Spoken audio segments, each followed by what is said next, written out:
아줌마! 여기가 어딘 줄 알고 깝치는 거야? 민간인 주제에 혼나고 싶어? 면회실에서 아들을 괴롭힌 상사가 한 여인의 어깨를 거칠게 밀었습니다. 하지만 그는 몰랐습니다.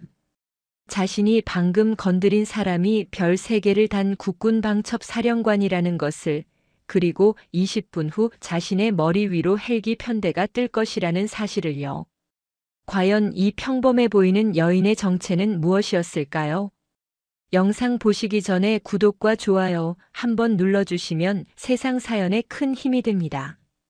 무료로 할 수 있는 소중한 응원, 더 좋은 이야기로 보답하겠습니다. 이제 시작하겠습니다.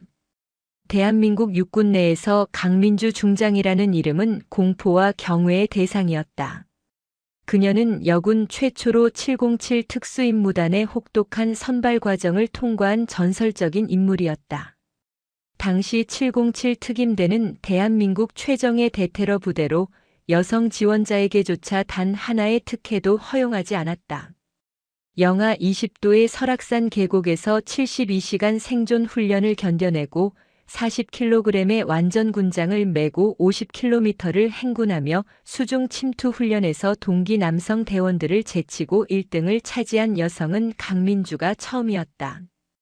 그녀의 전설은 거기서 끝나지 않았다.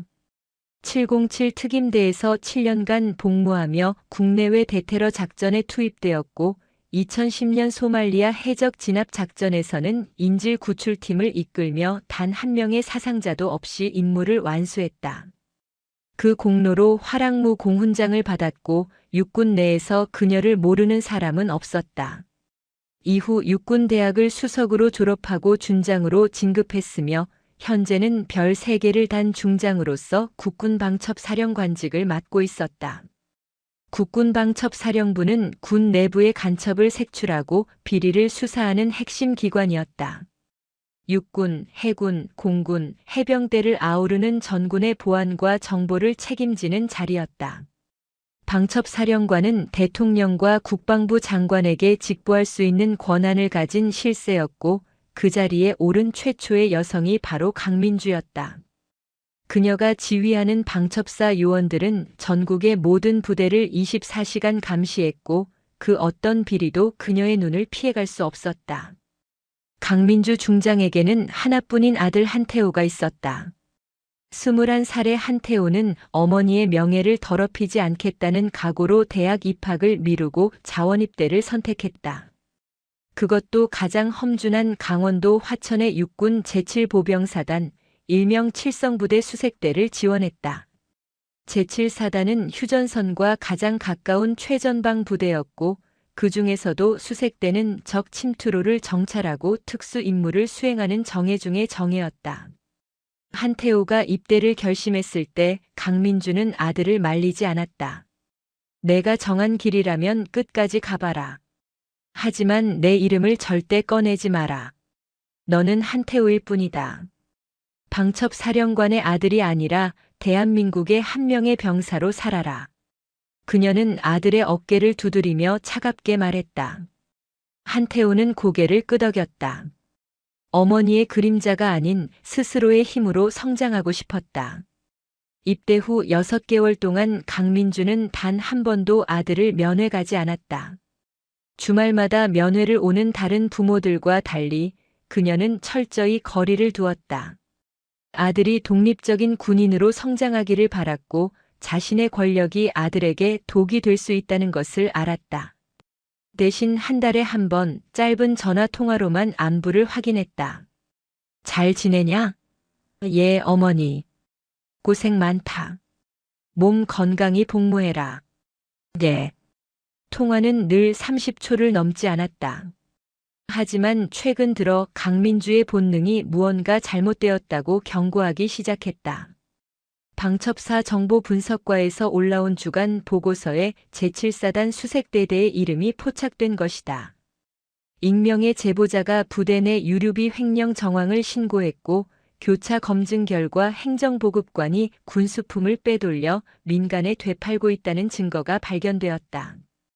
뿐만 아니라 병사들에게 금품을 갈취하고 가혹행위를 일삼는다는 진술도 여러 건 접수되었다. 강민주는 보고서를 읽으며 차가운 분노가 치밀어 오르는 것을 느꼈다. 그녀가 가장 증오하는 것이 두 가지 있었다. 하나는 국가를 배신하는 간첩이었고 다른 하나는 부하를 착취하는 썩은 간부였다. 군인은 국가와 국민을 지키는 존재인데 그 군인을 괴롭히는 자들은 용서할 수 없었다. 특히 그것이 자신의 아들이 복무하는 부대라면 더욱 그랬다. 강민주는 즉시 방첩사 수사팀에 비밀 조사를 지시했다. 제7사단 수색대대를 집중 감시해라. 단 내 아들이 그곳에 있다는 사실은 절대 누설하지 마라. 철저히 객관적으로 수사하되 증거가 확보되면 즉시 보고하라. 수사팀은 고개를 숙였다. 명심하겠습니다, 사령관님. 그러던 어느 금요일 저녁 한태호에게서 전화가 걸려왔다. 평소보다 이른 시간이었다. 강민주는 집무실에서 보고서를 검토하다가 휴대전화를 들었다. 태호냐? 전화기 너머로 아들의 목소리가 들려왔다. 어머니. 그런데 그 목소리가 평소와 달랐다. 숨소리가 거칠었고 말끝이 떨렸다. 괜찮냐? 강민주가 물었다. 예, 괜찮습니다. 한태호는 대답했지만 그의 음성에는 고통이 배어 있었다. 몸은 괜찮은 거냐? 강민주가 다시 물었다. 침묵이 흘렀다. 3초, 5초, 그리고 10초. 한태호는 대답하지 않았다. 태호야. 강민주의 목소리가 낮아졌다. 어머니, 저 괜찮습니다. 그냥 훈련이 좀 힘들어서요. 주말에 푹 쉬면 괜찮을 겁니다. 훈련이 힘든 게 아니지? 강민주가 날카롭게 물었다. 네. 한태호의 대답은 거짓이었다. 강민주는 알 수 있었다. 20년을 키운 아들의 목소리를, 그 떨림을, 그 두려움을 모를 리 없었다. 누가 너한테 손을 댔냐? 강민주의 질문에 한태호는 황급히 부인했다.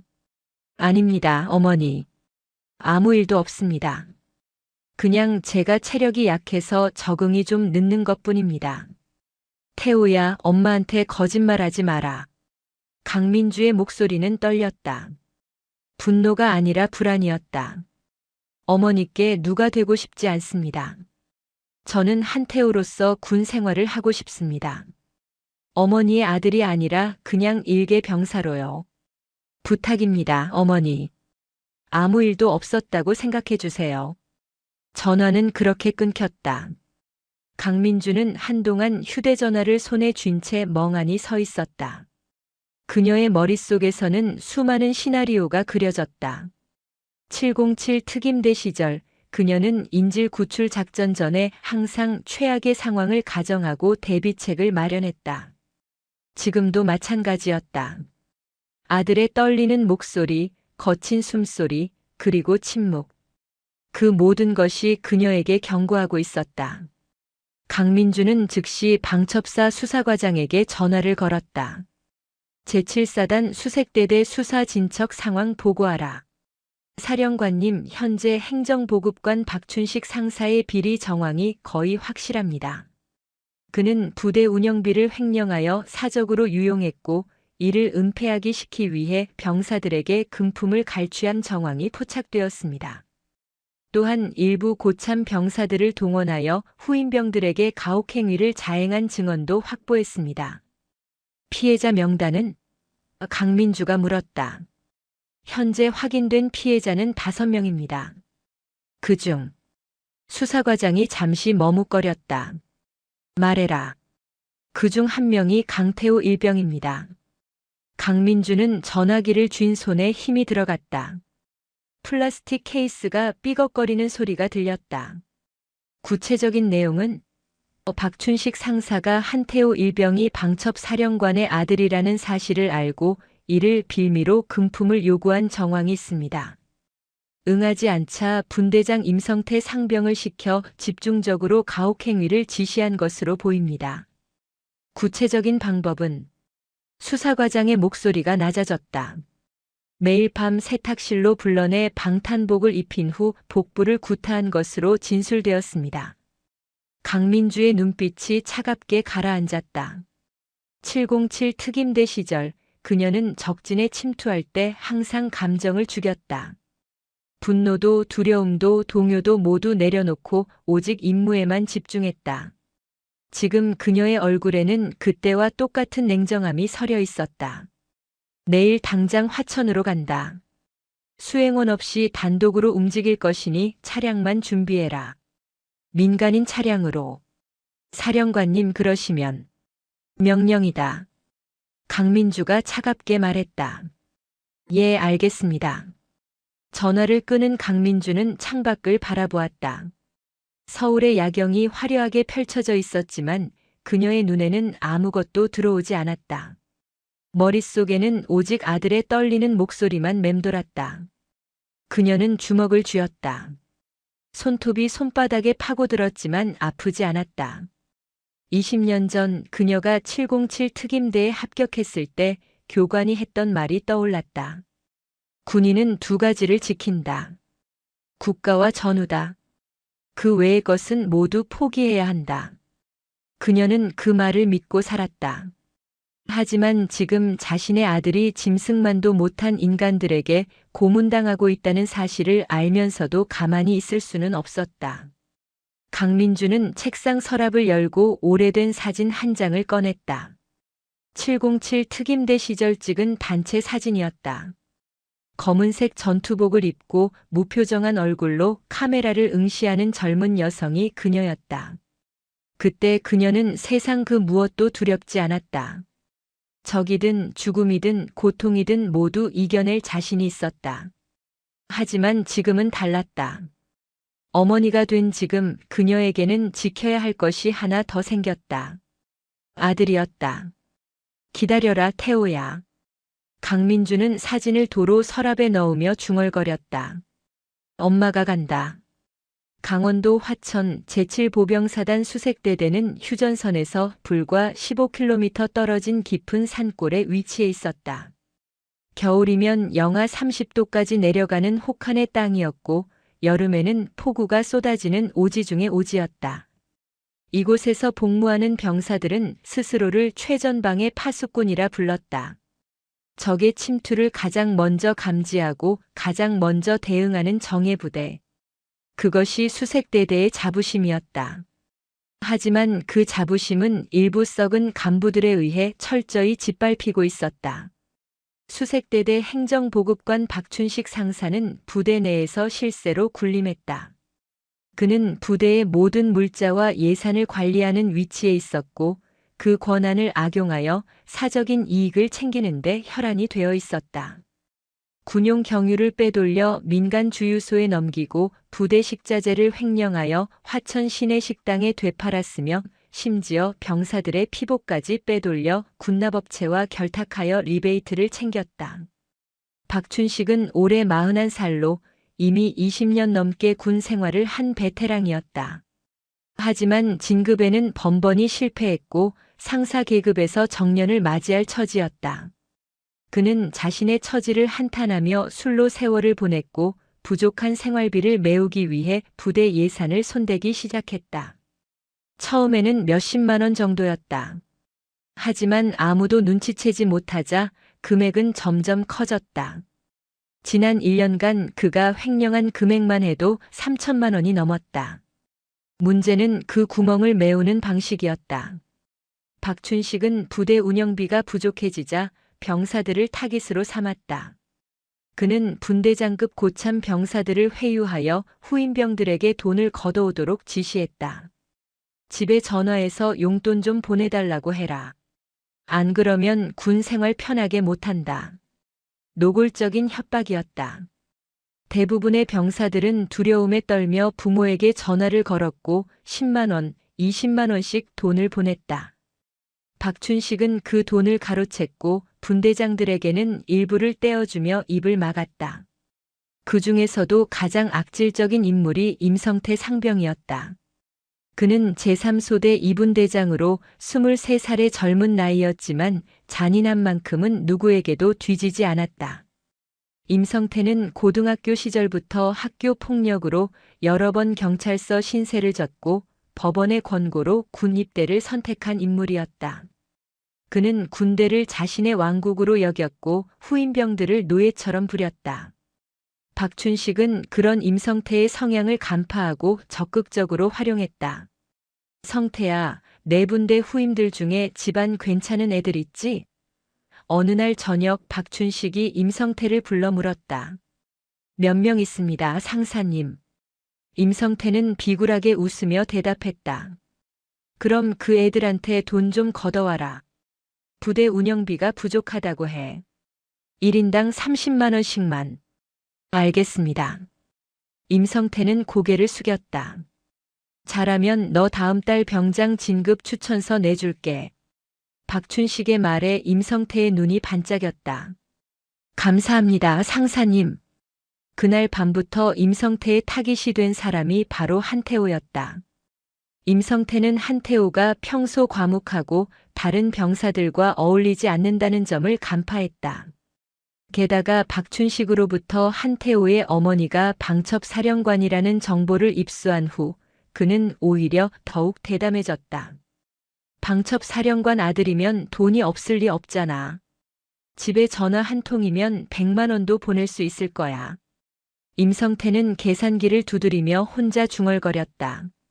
한태호가 내무반으로 돌아온 것은 저녁 점호가 끝난 직후였다. 하루 종일 산악 행군 훈련을 마치고 돌아온 그는 온몸이 땀으로 젖어 있었고 다리는 후들거렸다. 그는 침상에 앉아 군화끈을 풀고 있었다. 그때 임성태가 다가왔다. 야, 한태호. 예, 분대장님. 한태호는 일어서서 자세를 가다듬었다. 너 집에 전화 좀 해봐. 무슨 일이십니까? 그냥 부모님께 안부 전화드려. 요즘 연락 안 하고 지내잖아. 한태호는 고개를 끄덕이고 공중전화 부스로 향했다. 그는 어머니에게 전화를 걸었지만 업무 중이라는 자동응답만 들렸다. 아버지는 일찍 돌아가셨고 연락할 친척도 없었다. 한태호는 다시 내무반으로 돌아왔다. 분대장님, 어머니께서 안 받으십니다. 그래? 그럼 내일 다시 해봐. 임성태는 짧게 대답했다. 하지만 다음 날 저녁 임성태의 태도는 달라져 있었다. 야, 한태호. 나 좀 따라와봐. 임성태는 한태호를 내무반 뒤편의 세탁실로 끌고 갔다. 세탁실은 낡은 세탁기 2대와 건조대만 놓인 좁은 공간이었다. 창문도 없어 환기가 되지 않았고 습기 찬 냄새가 진동했다. 무슨 일이십니까, 분대장님? 한태호가 조심스럽게 물었다. 너 집에 돈 좀 보내달라고 해. 임성태가 단도직입적으로 말했다. 예. 한태호는 당황했다. 부대 운영비가 부족하대. 내가 좀 도와줘야 할 것 같아. 그런 건 행정실에서 처리하는 것 아닙니까? 야, 이 자식아. 지금 나한테 따지는 거야? 임성태의 목소리가 높아졌다. 죄송합니다. 한태호는 고개를 숙였다. 30만 원만 보내. 그럼 앞으로 군 생활 편하게 해줄게. 하지만 저희 집은 형편이. 너희 엄마 장성이잖아. 장성이 돈이 없겠어? 임성태가 비웃었다. 한태호의 얼굴이 굳어졌다. 그는 입대할 때 어머니와 약속했다. 절대 어머니의 이름을 꺼내지 않기로. 방첩사령관의 아들이 아니라 평범한 병사로 살기로. 어떻게 그걸 아셨습니까? 한태호가 조용히 물었다. 행정실 상사님한테 들었지. 내 엄마가 방첩사령관이라며? 대단하네. 그런데 아들은 왜 이렇게 째째해? 임성태는 한태호의 가슴을 손가락으로 찔렀다. 죄송하지만 그 돈은 보낼 수 없습니다. 한태호가 단호하게 말했다. 뭐? 임성태의 얼굴이 일그러졌다. 어머니께 폐를 끼치고 싶지 않습니다. 제가 스스로 해결하겠습니다. 이 자식이 진짜? 임성태는 한태호의 멱살을 잡았다. 마지막으로 묻는다. 보낼 거야, 안 보낼 거야? 죄송합니다. 한태호는 고개를 숙였다. 그 순간 임성태의 주먹이 한태호의 옆구리를 파고들었다. 예고 없는 공격이었다.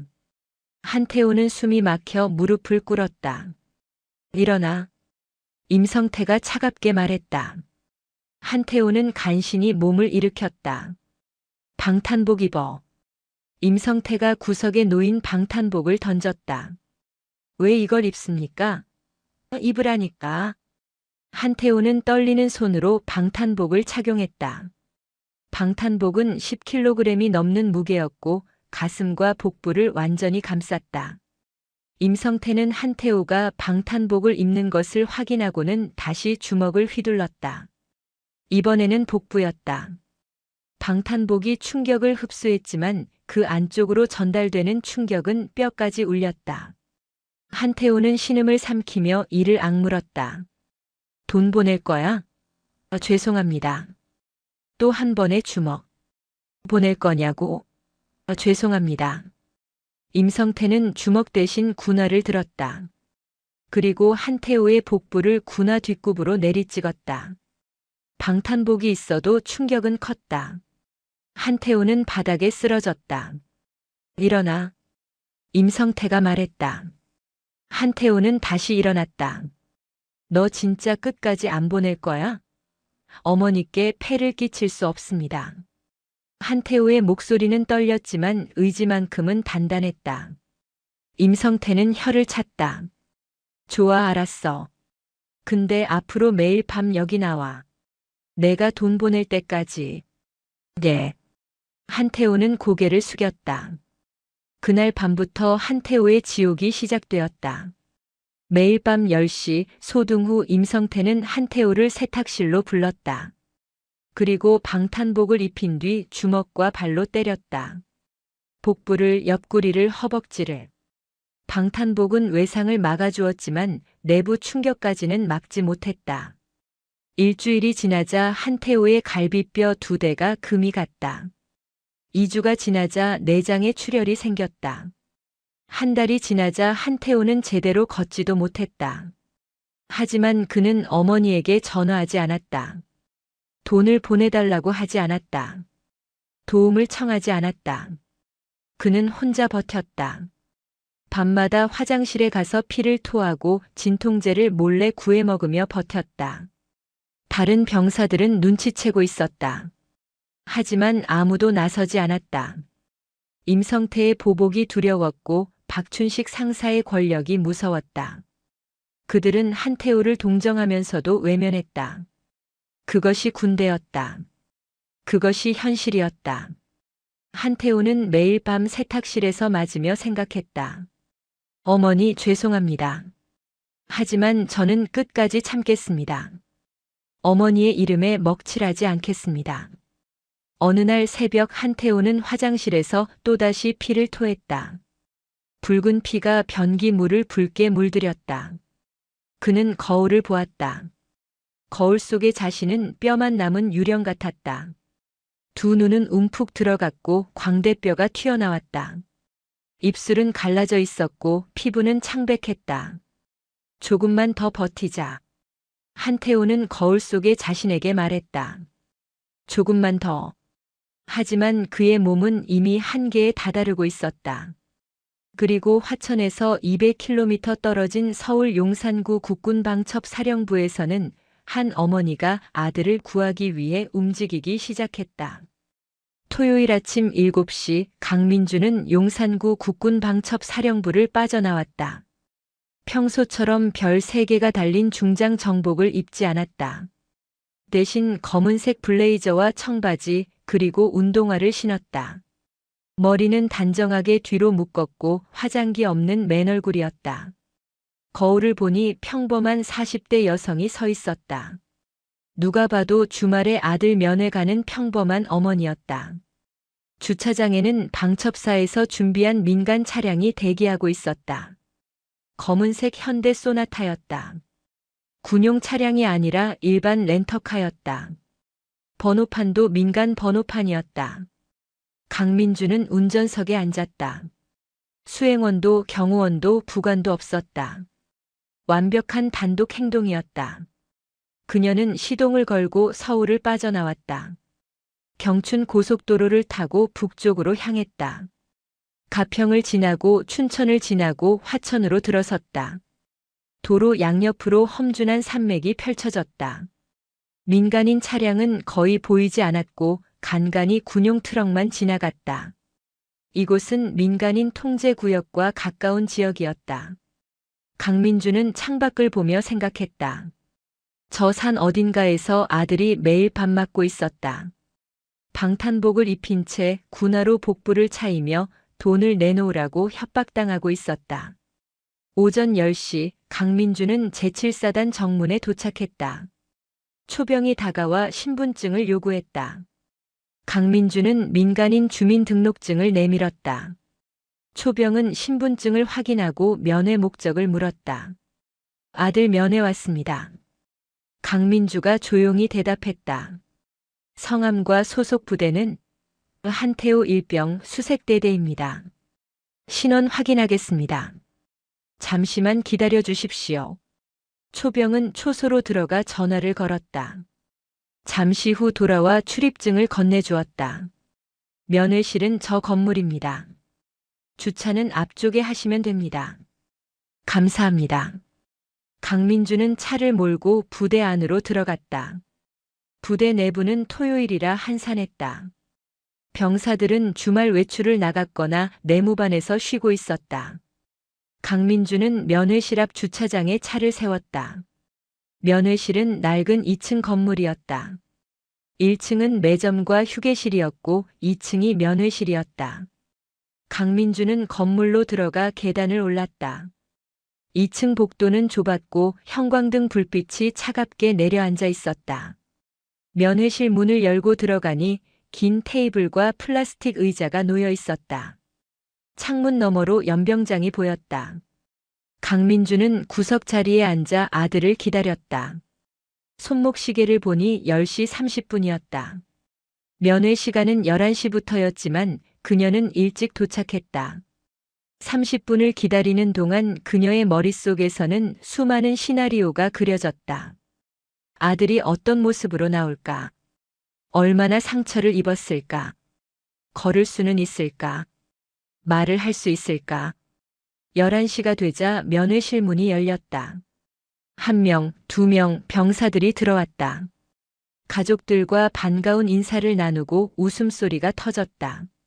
하지만 한태호는 보이지 않았다. 강민주는 시계를 다시 보았다. 11시 10분. 아직도 아들은 나타나지 않았다. 11시 15분 면회실 문이 다시 열렸다. 그리고 강민주는 숨이 멎었다. 문 앞에 선 사람이 정말 자신의 아들이 맞는지 확신할 수 없었다. 한태호는 뼈만 남은 몸으로 문틀을 붙잡고 서 있었다.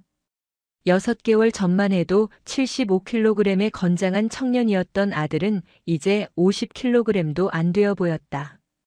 얼굴은 해골처럼 움푹 들어갔고 눈은 초점을 잃은 듯 했다. 군복은 헐렁하게 늘어져 있었고 걸음걸이는 노인처럼 느렸다. 강민주는 자리에서 일어나려다가 참았다. 아직은 아니었다. 아직은 평범한 어머니처럼 행동해야 했다. 한태호는 어머니를 발견하고 천천히 다가왔다. 어머니. 그의 목소리는 바람 빠진 풍선처럼 힘이 없었다. 태호야. 강민주는 평온한 목소리로 대답했지만 그녀의 손은 테이블 아래에서 주먹을 쥐고 있었다. 손톱이 손바닥에 파고들었지만 아프지 않았다. 한태호가 의자에 앉으려 하자 몸이 휘청거렸다. 강민주는 재빨리 아들의 팔을 잡았다. 그 순간 그녀의 손가락 끝에 전해진 감촉은 뼈였다. 살이 아니라 뼈였다. 강민주는 이를 악물었다.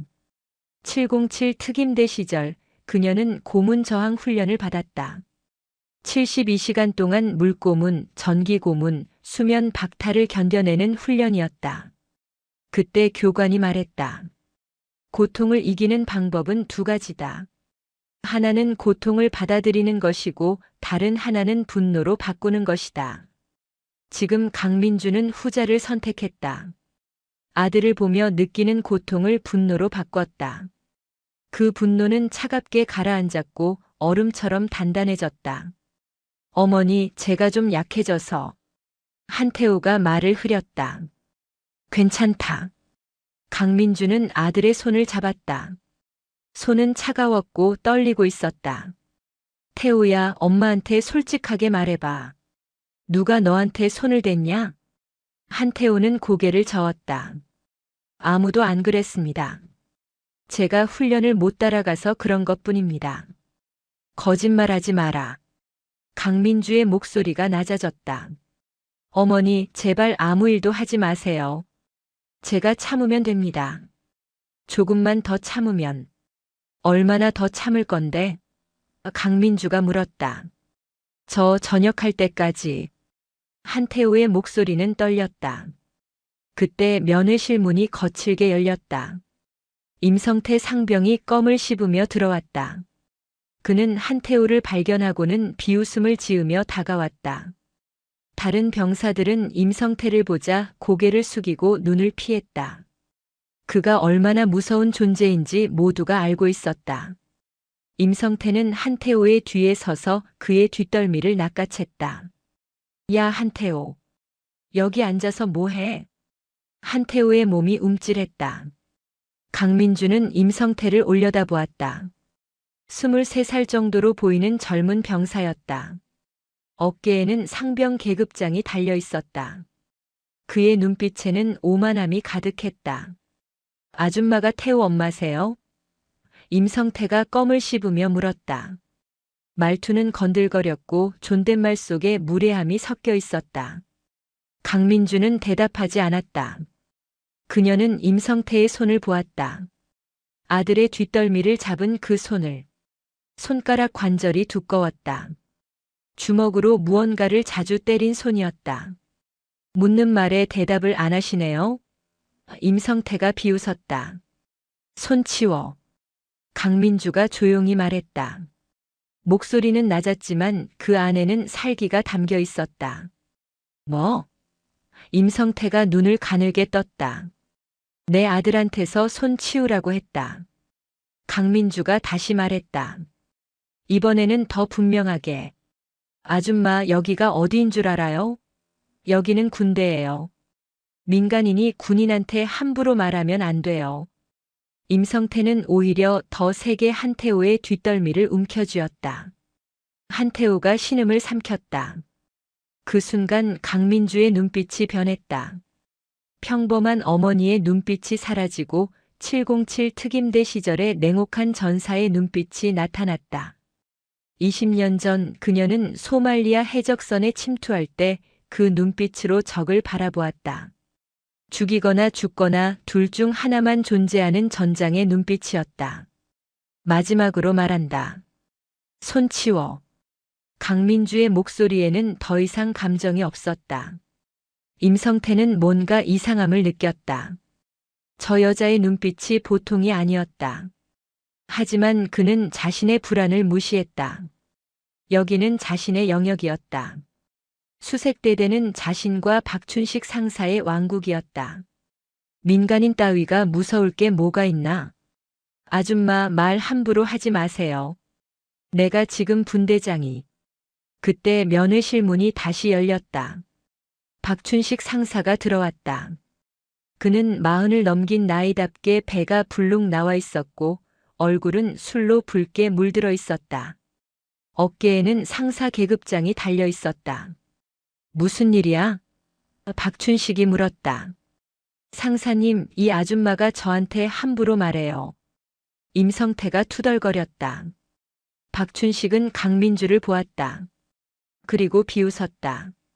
아줌마, 여기가 어디인 줄 알고 군인한테 함부로 해요?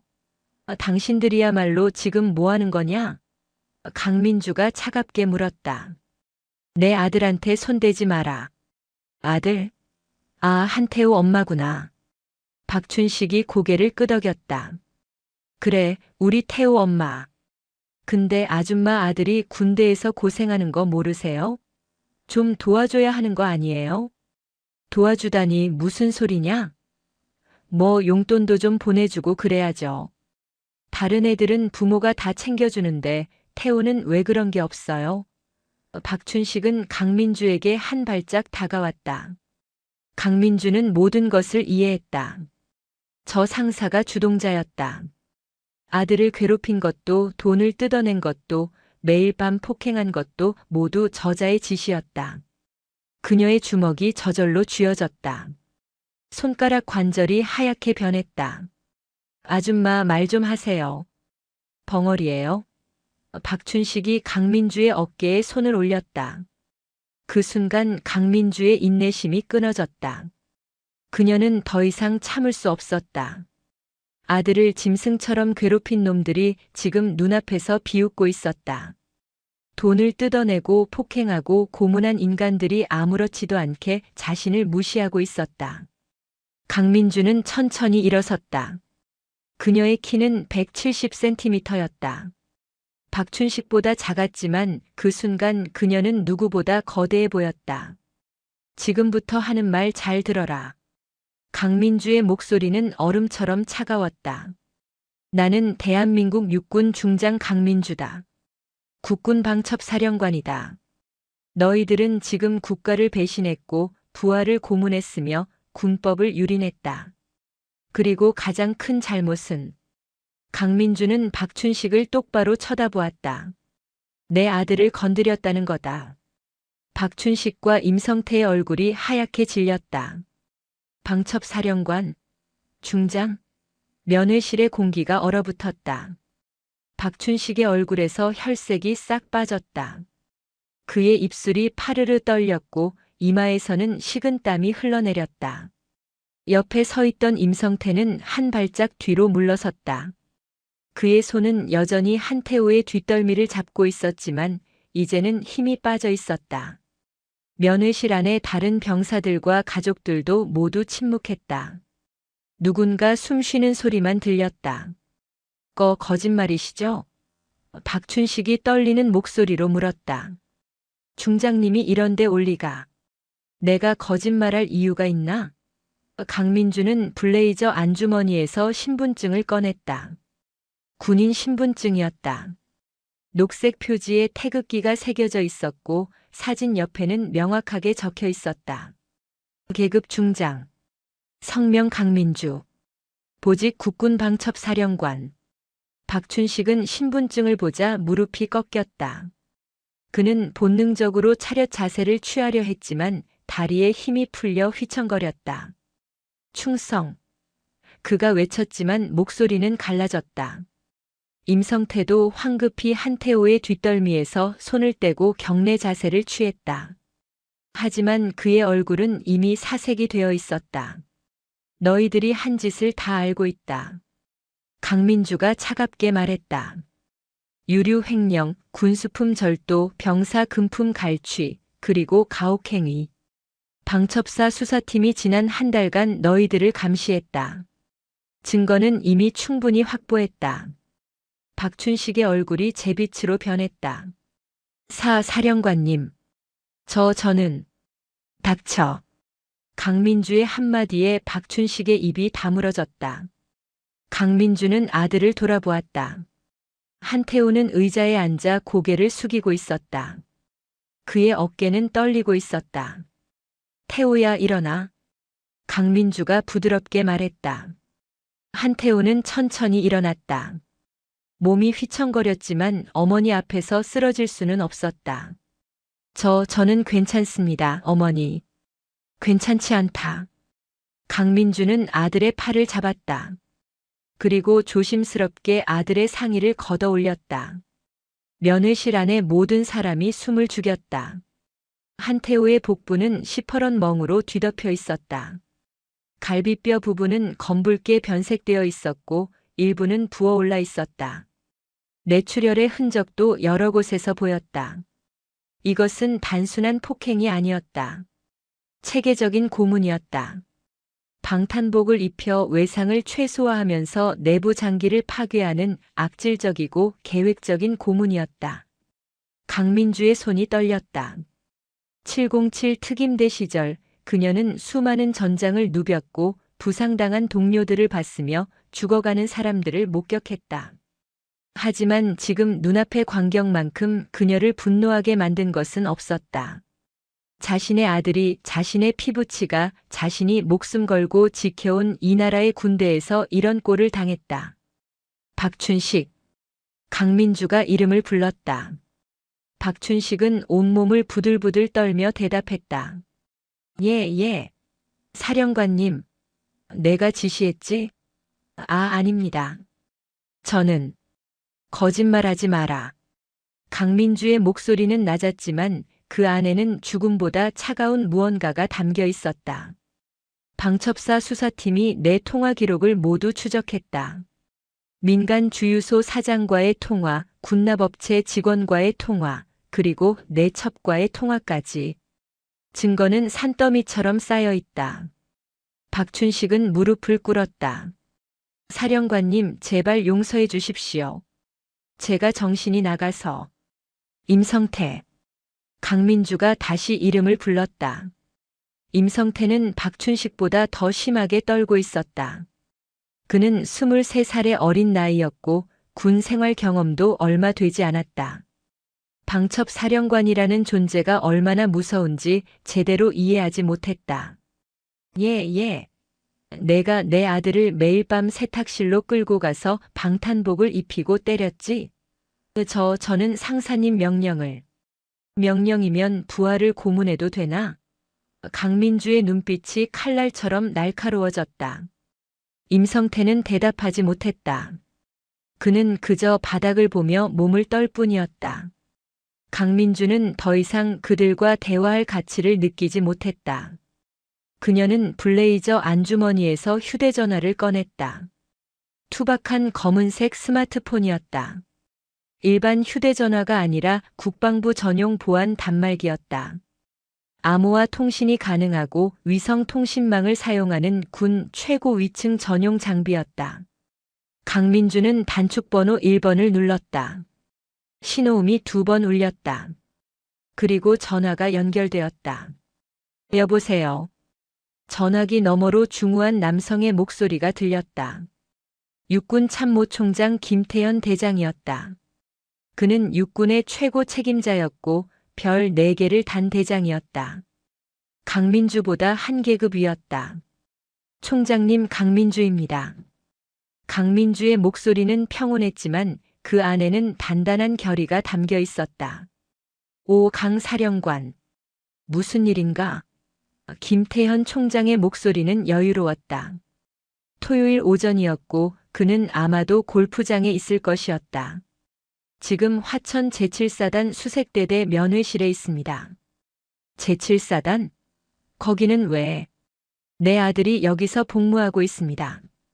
그리고 지금 내 눈앞에서 내 아들의 몸에 새겨진 고문의 흔적을 보고 있습니다. 전화기 너머가 조용해졌다. 김태현 총장은 강민주를 20년 넘게 알아온 사이였다. 그녀가 707 특임대 시절부터 지켜본 후배였고 그녀의 성격을 누구보다 잘 알았다. 강민주는 절대 과장하지 않는 사람이었다. 그녀가 고문이라고 표현했다면 그것은 정말 고문이었다. 구체적으로 설명해 주게. 김태현의 목소리가 무거워졌다. 수색대대 행정보급관 박춘식 상사가 부대 운영비 3천만 원 이상을 횡령했습니다. 이를 은폐하기 위해 병사들에게 금품을 갈취했고 응하지 않는 병사들에게는 분대장을 시켜 가혹행위를 자행했습니다. 구체적인 방법은 매일 밤 세탁실로 끌고 가서 방탄복을 입힌 후 주먹과 군화로 복부를 구타하는 것이었습니다. 내부 장기 손상을 목적으로 한 체계적 고문입니다. 피해자는 현재 확인된 피해자만 5명입니다. 그중 제일 심각한 피해자가 제 아들 한태호 일병입니다. 갈비뼈 골절, 내장 출혈, 심각한 영양실조 상태입니다. 강민주는 담담하게 보고했다. 하지만 그녀의 손은 휴대전화를 쥔 채 하얗게 변해 있었다. 방첩사 수사팀이 이미 증거를 확보했습니까? 예. 통화 기록, 금융 거래 내역, 피해자 진술 모두 확보되어 있습니다. 김태현 총장은 깊은 한숨을 쉬었다. 강 사령관, 자네 명령을 내려주게. 지금부터 20분 안에 중앙수사단 병력을 헬기로 투입해 주십시오. 제7사단 수색대대 전체를 봉쇄하고 박춘식 상사와 임성태 상병을 현행범 체포하겠습니다. 또한 이 사건을 묵인한 대대장, 연대장, 사단장까지 보직 해임 조치를 요청합니다. 사단장까지? 예. 사단장은 지휘 책임을 져야 합니다. 김태현 총장은 잠시 침묵했다. 그는 강민주의 요구가 과도하지 않다는 것을 알았다. 군 내부 비리와 가혹행위는 육군의 가장 큰 치부였다. 특히 방첩 사령관의 아들이 피해자라는 사실이 언론에 알려지면 그것은 육군 전체의 명예에 먹칠하는 것이었다. 차라리 지금 강력하게 대응하는 것이 낫다. 알겠네. 20분 안에 헬기를 띄우겠네. 나도 직접 가겠네. 감사합니다, 총장님. 강민주는 전화를 끊었다. 그리고 박춘식과 임성태를 내려다보았다. 두 사람은 이미 바닥에 주저앉아 있었다. 박춘식은 울고 있었고 임성태는 정신을 잃은 듯 멍한 표정이었다. 너희들은 끝났다. 강민주가 차갑게 말했다. 군인으로서도 인간으로서도 끝났다. 20분 후면 헬기가 도착한다. 육군 중앙수사단이 너희들을 체포할 것이다. 그리고 군사법원에서 재판을 받을 것이다. 유류 횡령, 금품 갈취, 상습 폭행, 부하 고문. 이 정도면 군 교도소에서 최소 10년은 썩을 것이다. 박춘식이 강민주의 발을 붙잡으려 했다. 사령관님, 제발 한 번만 용서해 주십시오. 저한테 식구들이, 내 아들한테도 가족이 있다. 강민주는 박춘식의 손을 차갑게 뿌리쳤다. 내가 내 아들을 때릴 때는 생각 안 했나? 내가 내 아들의 갈비뼈를 부러뜨릴 때는 생각 안 했나? 이제 와서 가족 타령하지 마라. 강민주는 아들을 부축해 일으켰다. 태우야, 잠깐만 참아라. 곧 병원으로 데려갈 테니까. 어머니, 저는 괜찮습니다. 한태우가 말했지만 그의 목소리는 너무 약했다. 괜찮지 않아. 내 몸이 지금 어떤 상태인지 엄마가 다 안다. 갈비뼈 골절의 내장 출혈이면 지금 당장 수술이 필요한 상태다. 면회실 밖에서 소음이 들리기 시작했다. 헬리콥터 로터의 굉음이었다. 처음에는 희미하게 들리더니 점점 커졌다. 한 대가 아니었다. 여러 대였다. 강민주는 창문으로 다가가 밖을 내다보았다. 하늘에서 세 대의 UH-60 블랙호크 헬기가 하강하고 있었다. 육군 중앙수사단 소속 헬기였다. 각 헬기마다 완전 무장한 수사관 10명씩이 탑승해 있을 것이었다. 헬기들은 연병장 한가운데에 착륙했다. 로터 회전으로 인한 바람이 면회실 창문을 흔들었다. 헬기 문이 열리고 검은색 전투복을 입은 수사관들이 뛰어내렸다.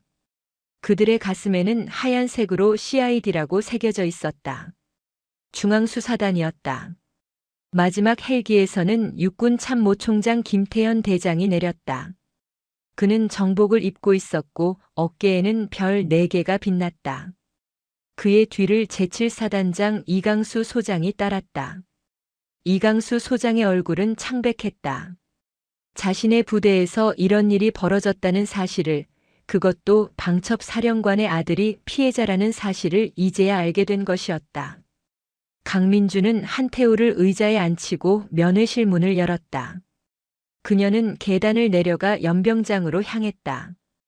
김태현 총장이 그녀를 보고 경례를 했다. 충성. 강 사령관. 충성. 총장님 수고하셨습니다. 강민주도 경례로 답했다. 피해자는 2층 면회실에 있습니다. 용의자 2명도 같은 장소에 있습니다. 김태현 총장은 중앙수사단장에게 고개를 끄덕였다. 체포해라.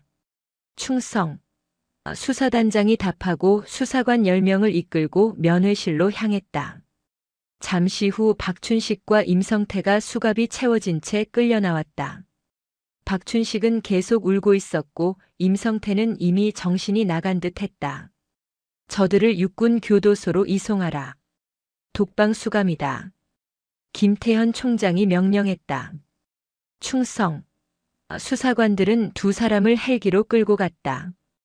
이강수 사단장은 강민주 앞에 섰다. 그는 차렷 자세를 취하고 고개를 숙였다. 사령관님, 송구스럽습니다.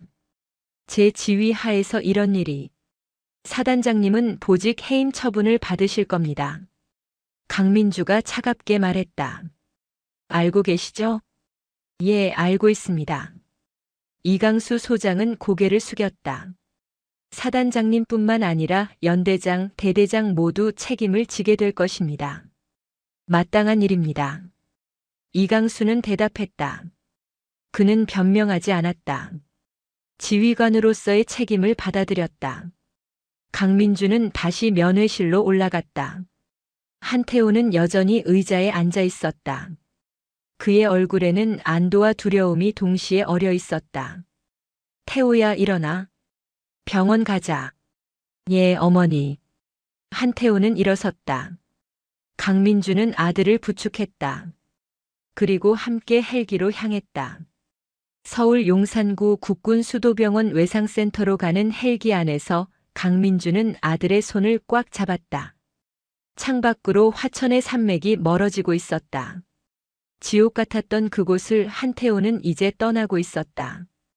헬리콥터가 서울 용산구 국군수도병원 옥상 헬기장에 착륙한 것은 오후 1시였다. 로터 소리가 잦아들자 의료진이 들것을 들고 달려왔다. 응급의학과 전문의 2명과 간호사 4명으로 구성된 외상센터 팀이었다. 강민주는 아들을 조심스럽게 들것에 눕혔다. 환자는 21세 남성입니다. 갈비뼈 골절 추정, 내장 출혈 의심, 1달 이상 지속적인 복부 타격을 받았습니다. 강민주의 브리핑은 정확했다. 707 특임대 시절 그녀는 전장 응급처치 훈련을 받았고 부상자의 상태를 판단하는 법을 배웠다. 의료진은 한태호를 응급실로 옮겼다. CT 촬영 결과 갈비뼈 3대가 골절되어 있었고 그중 하나는 폐를 찔러 기흉을 일으키고 있었다. 비장에도 열상이 있었으며 간에서는 경미한 출혈이 발견되었다. 위장 내벽도 손상되어 있었다. 의료진은 즉시 수술을 결정했다. 보호자분, 수술 동의서에 서명해 주셔야 합니다. 집도의가 말했다.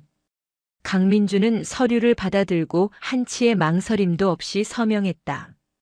수술은 4시간 동안 진행되었다. 강민주는 수술실 밖 복도에서 기다렸다. 그녀는 의자에 앉지 않고 창가에 서서 밖을 내다보았다. 서울의 하늘은 맑았지만 그녀의 마음은 폭풍우가 몰아치고 있었다. 707 특임대 시절 그녀는 총탄이 날아다니는 전장에서도 침착함을 잃지 않았다. 소말리아 해적선에 침투할 때도 인질 구출 작전을 수행할 때도 그녀는 언제나 냉정했다. 하지만 지금은 달랐다. 수술실 안에 누워있는 사람은 전우가 아니라 자신의 아들이었다. 오후 5시 수술실 문이 열렸다. 집도의가 나왔다. 수술은 성공적이었습니다.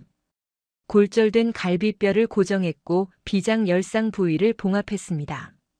폐 기흉도 처리했습니다. 다만 회복에는 최소 석 달이 걸릴 것으로 예상됩니다. 후유증은? 강민주가 물었다. 적절히 치료받으면 후유증 없이 완치 가능합니다. 하지만 1달 더 늦었다면? 집도의는 말을 흐렸다. 사망할 수도 있었습니다. 강민주는 고개를 끄덕였다. 그녀는 집도의에게 감사를 표하고 중환자실로 향했다. 한태호는 산소 마스크를 쓴 채 누워 있었다. 여러 개의 링거가 연결되어 있었고 심전도 모니터가 규칙적인 신호음을 내고 있었다. 강민주는 아들의 손을 잡았다. 차갑던 손이 이제는 조금 따뜻해진 것 같았다. 엄마가 지켜줄게. 강민주는 중얼거렸다. 다시는 이런 일 없을 거야. 그날 밤 강민주는 중환자실 옆 보호자 대기실에서 밤을 보냈다. 그녀는 잠을 자지 않았다. 대신 노트북을 켜고 방첩사 수사팀이 보내온 최종 보고서를 검토했다. 박춘식 상사의 범죄 내역은 그녀가 생각했던 것보다 더 광범위했다. 지난 3년간 그가 횡령한 금액은 총 1억 2천만 원에 달했다. 군용 경유를 빼돌린 것만 5천만 원어치였고 식자재 횡령이 4천만 원, 피복 절도가 2천만 원, 병사 금품 갈취가 1천만 원이었다. 임성태 상병의 기록도 끔찍했다. 그는 입대 전에도 학교 폭력으로 3번이나 경찰 조사를 받았고 피해자 중 1명은 늑골 골절로 병원에 입원했었다. 군 입대 후에도 같은 분대 후임병 5명을 상습적으로 폭행했고 그중 2명은 심리 상담을 받았다. 강태호는 6번째 피해자였고 가장 심각한 피해를 입었다. 강민주는 보고서를 덮었다. 그녀는 창밖을 보았다.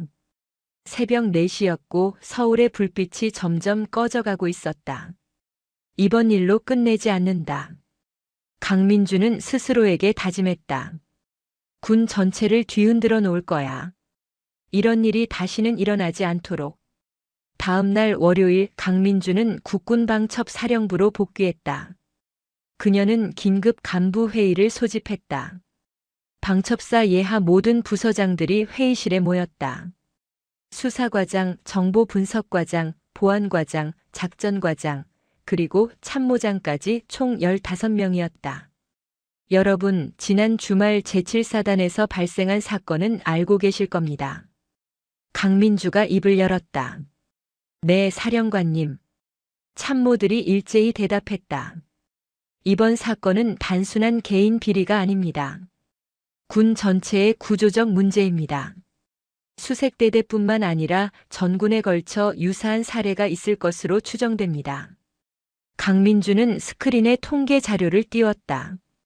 지난 5년간 국방부에 접수된 병사 가혹행위 신고는 총 832건입니다. 하지만 실제로 처벌받은 사례는 97건에 불과합니다. 처벌률이 12%도 안 됩니다. 왜일까요? 참모들은 침묵했다. 은폐입니다. 강민주가 답했다. 부대 지휘관들이 자신의 평가가 나빠질까봐 사건을 덮습니다. 피해자는 보복이 두려워 침묵합니다. 가해자는 처벌받지 않으니 계속 범죄를 저지릅니다. 이것이 우리 군의 현실입니다. 강민주는 테이블을 손으로 쳤다. 이제부터 바꿉니다. 방첩사 전 병력을 투입하여 전군의 비리를 색출합니다. 특히 최전방 부대부터 시작합니다. 사령관님, 규모가 너무 큽니다. 전군을 대상으로 하면 인력이 부족할 수. 참모장이 조심스럽게 말했다. 그럼 인력을 늘리면 됩니다. 강민주가 단호하게 말했다. 국방부 장관께 건의하여 방첩사 정원을 늘리겠습니다. 또한 육군뿐만 아니라 해군, 공군, 해병대에도 협조를 요청하겠습니다. 이번 작전명은 클린 암호명 정화로 합니다. 군을 정화한다는 의미입니다. 회의가 끝나고 강민주는 국방부 장관에게 전화를 걸었다.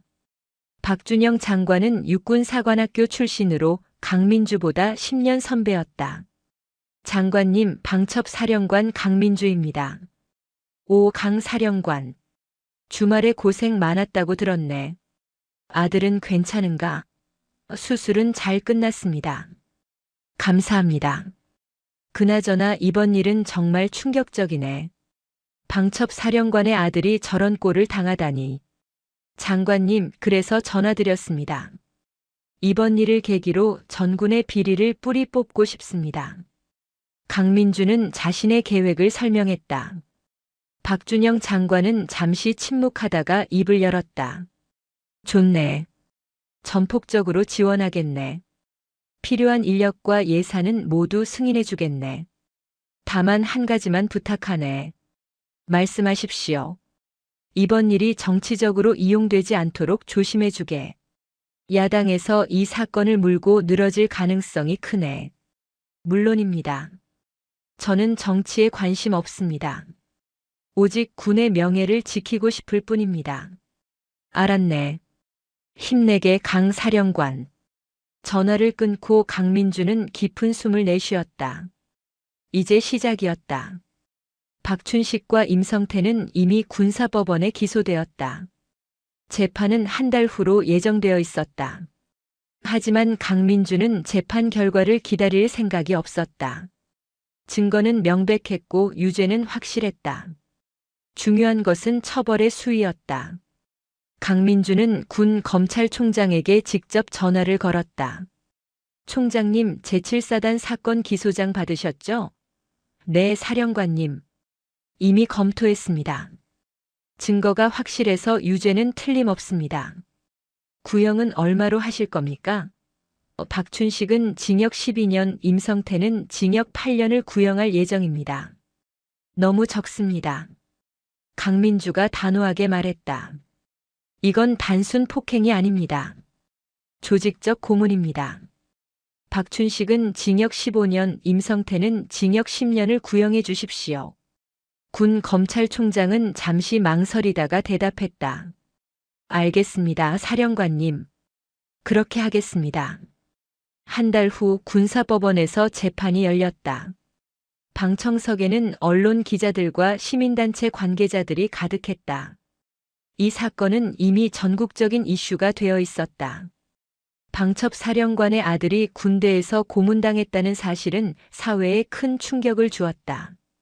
재판장이 판결문을 낭독했다. 피고인 박춘식은 징역 15년에 처한다. 피고인 임성태는 징역 10년에 처한다. 또한 두 피고인은 군에서 불명예 제대 처분을 받으며 일체의 군 관련 연금 및 혜택을 박탈한다. 방청석에서 박수 소리가 터져 나왔다. 박춘식과 임성태는 고개를 떨어뜨린 채 법정을 떠났다. 한편 제7사단에서는 대대적인 인사 개편이 이루어졌다. 사단장 이강수 소장은 보직 해임되어 예편했다. 수색대대 대대장과 연대장도 모두 경질되었다. 새로 부임한 사단장은 육군사관학교 출신의 청렴한 장교로 소문난 인물이었다. 그는 부임 첫날부터 전 부대를 대상으로 비리 신고 창구를 열었고 익명 보장을 약속했다. 한태우는 석 달간의 입원 치료 끝에 퇴원했다. 그의 몸은 많이 회복되었지만 완전히 예전으로 돌아가기는 어려웠다. 군의관은 의병 전역을 권고했다. 한태우는 어머니와 상의 끝에 전역을 결정했다. 어머니, 죄송합니다. 끝까지 복무하지 못해서. 미안한 건 엄마야. 강민주는 아들의 손을 잡았다. 엄마가 더 일찍 알았어야 했어. 아닙니다. 제가 말씀드렸어야 했습니다. 아니다, 태호야. 넌 잘못이 없어. 잘못은 저 썩은 인간들에게 있어. 강민주는 아들을 안았다. 오랜만에 느껴보는 따뜻함이었다. 한태우는 어머니의 품에서 조용히 눈물을 흘렸다. 그동안 참았던 모든 고통이 눈물로 쏟아져 나왔다. 6개월 후 강민주는 국방부 청사대회의실에서 기자회견을 열었다. 지난 6개월간 방첩사는 작전명 정화를 통해 전군의 비리를 색출했습니다. 그 결과 총 273건의 비리를 적발했고 152명의 간부를 처벌했습니다. 횡령 금액만 총 28억 원에 달합니다. 기자들의 카메라 플래시가 터졌다. 또한 병사 가혹행위 89건을 적발하여 가해자 전원을 군사법원에 기소했습니다. 앞으로도 방첩사는 군 내부 비리를 철저히 감시하고 처벌할 것입니다. 기자회견이 끝나고 강민주는 국군 수도병원으로 향했다. 오늘은 강태호의 마지막 검진 날이었다. 의사는 엑스레이 사진을 보며 말했다. 완전히 회복되었습니다. 이제 일상생활에 지장 없을 겁니다. 감사합니다, 선생님. 강민주는 고개를 숙였다. 병원을 나서며 강민주는 아들과 나란히 걸었다. 가을 하늘은 맑았고 은행나무 잎이 노랗게 물들어 있었다. 태호야, 이제 뭐 하고 싶니? 대학에 가고 싶습니다. 그래, 좋은 생각이다. 그리고 어머니. 한태호가 말을 멈췄다. 왜? 저도 나중에 군인이 되고 싶습니다. 어머니처럼 정의로운 군인이요. 강민주는 걸음을 멈추고 아들을 바라보았다. 정말이냐? 예. 저는 이번 일로 깨달았습니다. 군대가 썩은 게 아니라 일부 썩은 사람들이 군대를 망치는 거라는 걸요. 저는 그런 사람들을 없애고 싶습니다. 어머니처럼. 강민주는 아들의 어깨를 두드렸다. 그럼 준비 많이 해야 할 거다. 예, 어머니. 두 사람은 다시 걸었다. 강민주는 하늘을 올려다보았다. 구름 한 점 없는 맑은 하늘이었다. 그녀는 생각했다. 군은 아직 완벽하지 않다. 여전히 어둠이 남아있고 썩은 뿌리가 숨어있다. 하지만 포기하지 않는다. 한 걸음씩 한 사람씩 변화시켜 나갈 것이다. 자신의 아들이 그리고 미래의 모든 병사들이 안전하게 복무할 수 있는 군대를 만들 것이다. 강민주 중장은 국군 방첩 사령관으로서 그리고 한 아들의 어머니로서 그 길을 묵묵히 걸어갈 것이다. 정의의 칼날은 결코 무뎌지지 않을 것이며 어둠을 밝히는 빛은 언제나 타오를 것이다. 오늘 이야기 어떠셨나요? 강민주 중장은 우리에게 보여줍니다. 진정한 힘은 약자를 짓밟는 데 있는 게 아니라 약자를 지키는 데 있다는 것을요. 침묵은 때로 미덕이 아닙니다. 부당함 앞에서 목소리를 내는 것, 그것이 진정한 용기입니다. 권력은 자신을 위한 것이 아니라 정의를 위한 것임을 기억하시길 바랍니다. 여러분 모두 따뜻한 하루 보내세요. 감사합니다. 영상이 재미있으셨다면 구독과 좋아요, 댓글까지 부탁드리고 오늘도 건강하고 행복한 하루 되시길 바랍니다.